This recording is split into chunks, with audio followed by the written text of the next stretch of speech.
Sí, dígame. En primer lugar, agradecer la exposición que nos ha ilustrado bastante. Pero quería que nos ilustre un poco más respecto a la famosa sentencia que hizo la Corte Suprema sobre el Grupo Colina. Ajá. Si se había sentenciado por delito de lesa humanidad o no. Y porque ahí también hay una colisión de los famosos principios que nos acaba de explicar de la irretroactividad de los derechos humanos versus también otro principio que también constitucional y también proviene de los tratados internacionales, la no retroactividad de la normatividad penal, y que solamente se aplicaría esa retroactividad en caso de favorecer al reo o al acusado en ese caso, ¿no? Entonces hay una colisión que me gustaría por lo menos Claro. que me ilustre al respecto. Sí, me escucho. Y la otra pregunta sobre la Corte Interamericana de Derechos Humanos, que también hay algunos aspectos críticos respecto a que intervienen mucho o colisionan mucho con la soberanía de los estados. Y aquí hay una coincidencia entre estados de régimen de derecha, que generalmente son los que atacan a la Corte Interamericana. Sin embargo, vemos que Venezuela chavista, que es de izquierda, se acaba de retirar de la Corte Interamericana. Entonces, esto un poco que me desorienta. Entonces, ¿cuál es su punto de vista al respecto? Vamos a ver, son preguntas creo muy relevantes de actualidad. Digamos que desde un punto de vista de los conflictos sociales, digamos, tienen quizás puntos no tan netos de conexión, pero sí son importantes para el contexto, ¿no? Es decir, sus preguntas aluden a si rige en verdad en el país un Estado de Derecho. Yo creo que es una cosa en construcción, no es pleno, pero hay progresos importantes, ¿no? Digamos, en relación a lo que se vio en los 90, es importante lo que hay hoy, con todas las críticas que podamos hacer, ¿no? En realidad en el país, digamos, la inclusión política eventualmente más reciente, ¿no? Creo que se genera a finales del gobierno militar con el proceso constituyente del 79, donde sectores que habían estado tradicionalmente excluidos de la participación en política, ¿no? De las izquierdas con diversas gamas intervienen en el proceso constituyente, ¿no? Salvo los grupos violentistas que se excluyen voluntariamente, en especial Sendero Luminoso, ¿no?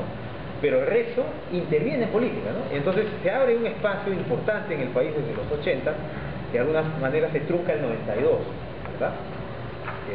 Con esto no puedo decir, y creo que hay alguien como por ejemplo el padre Luis Lanciers, que en paz descanse, él decía pues que en realidad el Perú antes de 1980 tampoco era un paraíso, ¿no?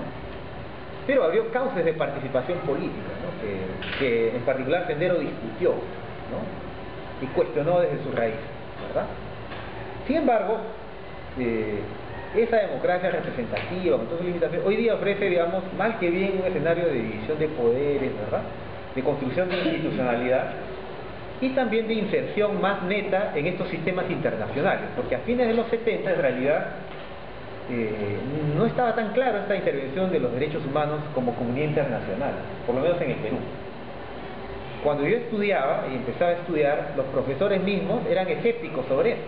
Ya se conocía que el Perú, con el gobierno militar de Morales Bermúdez, había firmado el Pacto de Derechos Civiles y Políticos en abril del 78.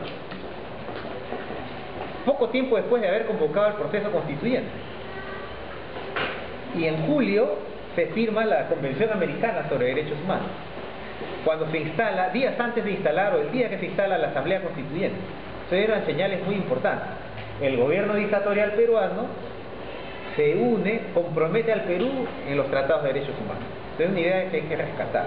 Es decir, estas cosas no son solo de un gobierno porque sea de izquierda o de derecha, son cuestiones de Estado de interés general, dentro de un país y en la comunidad internacional. Creo que es una idea central, y aquí, con todas las críticas que podamos hacer, el gobierno de Belaúnde, el gobierno de García, de Fujimori, todos han tenido que observar, mal que bien, aunque han desconocido muchas obligaciones de estos tratados,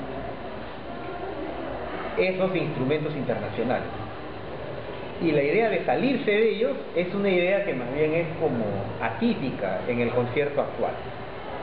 No es una decisión que esté prohibida por el derecho internacional, pero sí es una decisión que es vista con cierto cuidado, es vista con recelo por el resto de países de la comunidad internacional, porque aquí la idea central es, para ir a su segunda pregunta y luego intentar responder la primera, es que cada país es soberano para vincularse o no a un tratado. Es decir, ni Estados Unidos, ni la OEA, ni la ONU le pusieron una pistola al general Morales Bermúdez, que dicho de paso está viejito pero está vivo, ¿no?, para decirlo, comprométete con los tratados de derechos humanos. Nadie le obligó al gobierno militar ni a su consejo de ministros de la época, donde creo que había uno que otro civil en economía, ¿no? Creo que está el doctor Silva Cohete, que ha fallecido hace poco. Después todos eran militares, nadie les obligó a que hagan parte del Tratado de Derechos Humanos. Creo que el canciller García Bedoya sí tuvo un rol importante, ¿no?, porque él seguramente dio la visión de que eso era importante más allá del gobierno militar, ¿no?, lo cual décadas después creo que le da la razón. Entonces, un país se suscribe porque es soberano y lo hace con plena libertad. Obviamente, cuando se suscribe a estos tratados y reconoce que ciertos órganos que crean los tratados lo van a fiscalizar, limita su soberanía, pero lo hace de forma voluntaria. Entonces, el argumento de la soberanía es un argumento, digamos, antiguo, propio del derecho internacional clásico, de aquel en que el argumento central atendible en ese instante era que, como no había una comunidad internacional organizada, los problemas que habían dentro de un país eran exclusivos de cada país, lo que se llamaba el dominio reservado. Pero esto ya era discutido desde el siglo pasado. En la primera década del siglo XX, habían juristas que en las sentencias de la Corte Permanente de Justicia, Internacional Permanente de Justicia, después de la Primera Guerra Mundial, decían que es verdad, cada país tenía un dominio reservado, pero en el contexto del derecho internacional. Es decir, ya había magistrados internacionales que decían que las capacidades de cada país y el trato que le dan a sus nacionales no era ilimitado, no podía ser arbitrario. Claro, era una idea en minoría, pero ese razonamiento de los juristas ya estaba presente en la Corte Permanente de Justicia Internacional en decisiones de finales de los años 20 sobre conflictos entre países europeos, que es la predecesora de la actual Corte Internacional de Justicia. Ahora, evidentemente el gran cambio se produce después de la Guerra Mundial, la conformación de las Naciones Unidas, que ha cumplido años esta semana, ¿no? Entonces, se suscribe la Carta de San Francisco en octubre de 1945, concluida la Segunda Guerra Mundial, ¿verdad? Entonces, esa idea hace que el argumento de soberanía sea un argumento más político que jurídico, porque un país que ha firmado el tratado, que reconoce la competencia de la Corte Interamericana, no puede decir que la Corte interviene en asuntos de mi soberanía. Él mismo ha aceptado que la Corte intervenga. Ahora, es distinto que si en el proceso no se han respetado ciertas normas que también el tratado admite. Eso es otra historia, pero para eso el Estado se defiende en el proceso.